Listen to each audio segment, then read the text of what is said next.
Salam damai dan sejahtera untuk Bapak, Ibu, dan Saudara yang kekasih di dalam nama Tuhan Yesus Kristus. Kita akan melanjutkan pembelajaran dari Kitab Keluaran, pasal yang ke-20, ayat 5, 6, dan 7. Sebelum kita membaca, mempelajarinya, dan merenungkannya, mari kita terlebih dahulu berdoa kepada Tuhan Allah kita.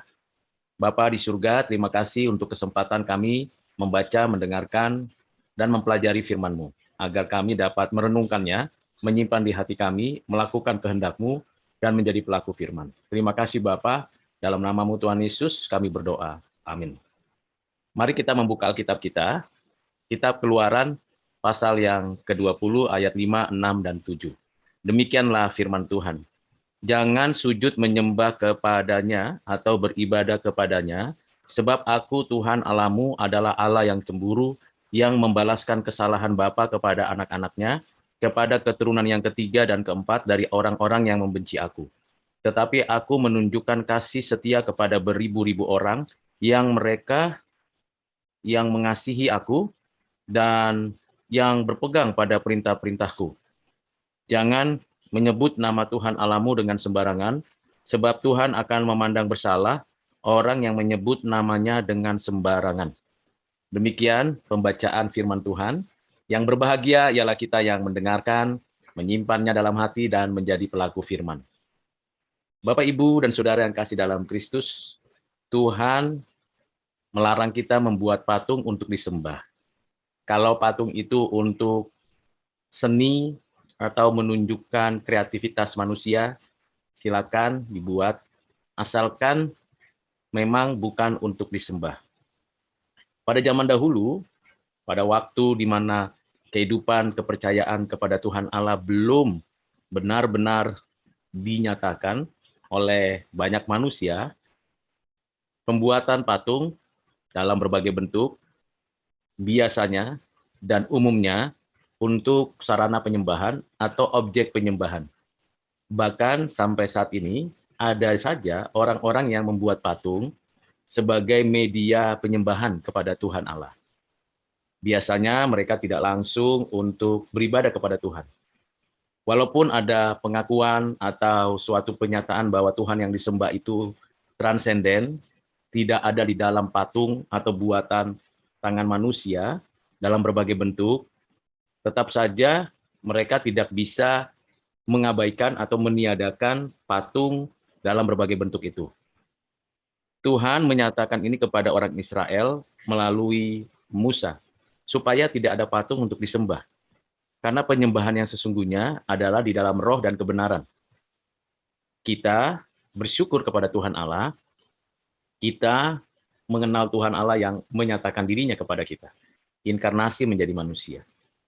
Tetapi kita harus menyadari kemanusiaan Yesus yang secara fisik dapat kita raba, kita tahu, kita lihat secara indrawi menurut kondisi dan situasi kemanusiaan kita, maka sesungguhnya kita tidak menyembah keberadaan kemanusiaannya Yesus.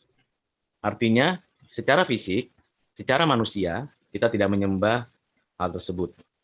Kita menyembah keberadaan Yesus sebagai pribadi anak Allah yang tunggal. Yang tentunya harus perlu kita cermati dalam hal penyembahan. Penyembahan kita itu tergantung pada pemikiran, teologia, dan pemahaman firman Tuhan. Kalau kita tidak mengenal Tuhan yang benar dan tidak meyakini akan keberadaan yang adalah Allah yang transenden dan sekaligus imanen, Allah yang mutlak dan sekaligus personal, Allah yang maha dalam segala hal, tentunya ibadah penyembahan kita pun akan keliru. Itulah sebabnya fokus utama kita ialah mengenal Allah. Allah yang menyatakan diri, Allah yang berfirman kepada kita, Allah yang berjanji menurut rancangan kehendaknya. Di dalam ayat yang kelima ini, Tuhan menyatakan kepada kita agar kita menyadari bahwa kesalahan orang tua berdampak kepada anak-anak. Orang tua yang menyembah berhala, menyembah patung, menyembah buatan tangannya, akan mendidik anaknya dalam kehidupan spiritual yang keliru. Dan berdampak pada kehidupan rohani anak-anak, sehingga anak-anaknya, keturunannya menyembah berhala juga. Jadi menjadi keluarga yang benar-benar memberontak kepada Tuhan. Bahkan penghukuman yang dijatuhkan Tuhan kepada orang tua juga dijatuhkan kepada anak-anak karena anak-anak dilibatkan dalam penyembahan berhala. Ini terjadi pada masa lalu, mungkin terjadi di antara leluhur kita di masa lalu. Tetapi kita sekarang dengan iman dan dengan sungguh-sungguh kita menyembah Tuhan Allah dengan benar, di dalam roh dan kebenaran, di dalam nama Tuhan Yesus Kristus. Dan melaluinya kita mengalami suatu status yang disebut anak-anak Allah. Bukan karena keadaan kita yang layak, tetapi karena keadaan Yesus Kristus, anak Allah yang telah menebus, bangkit, dan memberikan kehidupan. Bagi setiap orang yang leluhurnya, ayah ibunya, orang tuanya masih menyembah berhala, tetapi di dalam kasih karunia Allah, anak-anaknya mulai melakukan suatu sikap menyembah Tuhan Allah. Itu semata-mata karena anugerah Tuhan. Sehingga apa yang terjadi pada orang tua tidak lagi terjadi pada diri anak-anak yang sudah dikasih karuniakan oleh Allah untuk menyembahnya. Jadi garis hukuman tidak lagi jatuh kepada anak-anak karena anak-anak dari orang tua leluhur yang menyembah berhala itu sudah beralih hidup dan hatinya kepada Tuhan Allah. Dan penyembahan berhala tidak dilakukan lagi. Selanjutnya, setelah kita menyadari bagaimana agungnya dan besarnya Tuhan Allah kita, maka sebagai orang percaya, kita tidak boleh sembarangan memanggil, menyebut, menggunakan nama Allah kita. Ada video, film, ataupun cerita yang muncul keluar kata-kata yang menyebut nama Tuhan dengan sembarangan. Itu sungguh sangat membuat Tuhan marah.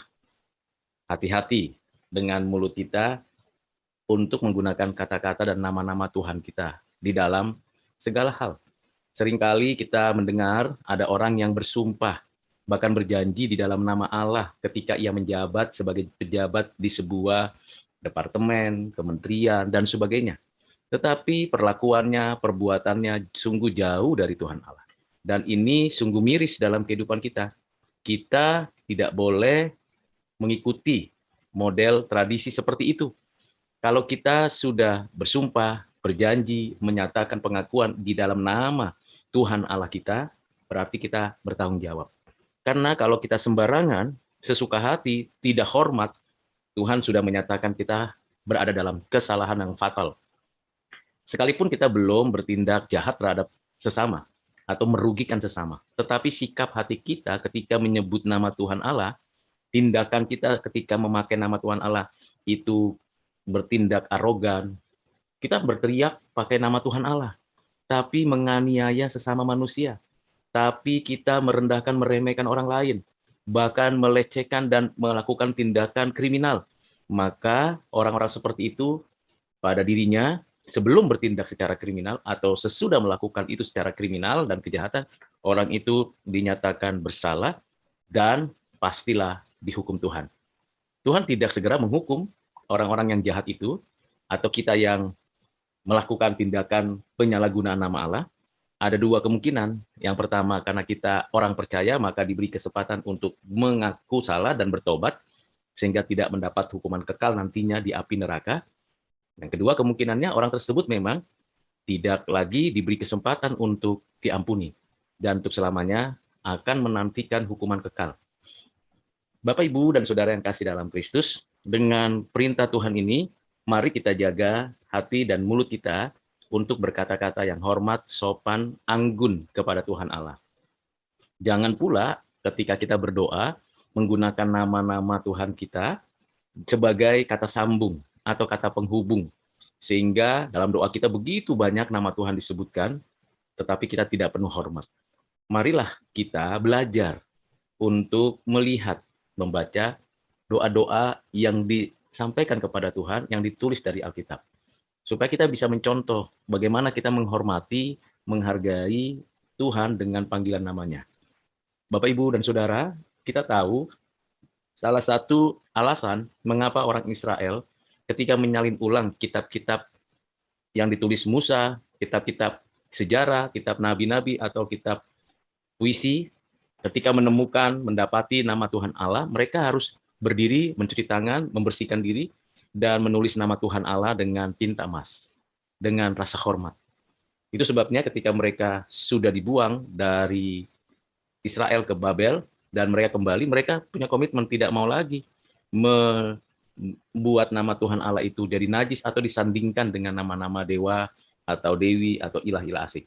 Nama Tuhan yang menyatakan dirinya kepada kita. Elohim, Yahweh, Adonai. Kita memanggilnya Allah Bapa, anaknya Tuhan Yesus Kristus, dan Roh Kudus. Kiranya kita semakin meninggikan nama Tuhan Allah dengan perkataan yang benar. Mari kita berdoa. Bapak, terima kasih untuk firman hari ini. Kami mau sungguh berkenan di hati-Mu agar kami tidak menyembah patung buatan tangan kami dalam bentuk apapun, dan kami sungguh mau mengalami pertobatan yang tuntas. Terlebih lagi ya Tuhan, ajar kami untuk berhati-hati memakai dan menggunakan nama-Mu. Terima kasih Bapak, dalam nama-Mu Tuhan Yesus Kristus kami berdoa. Amin.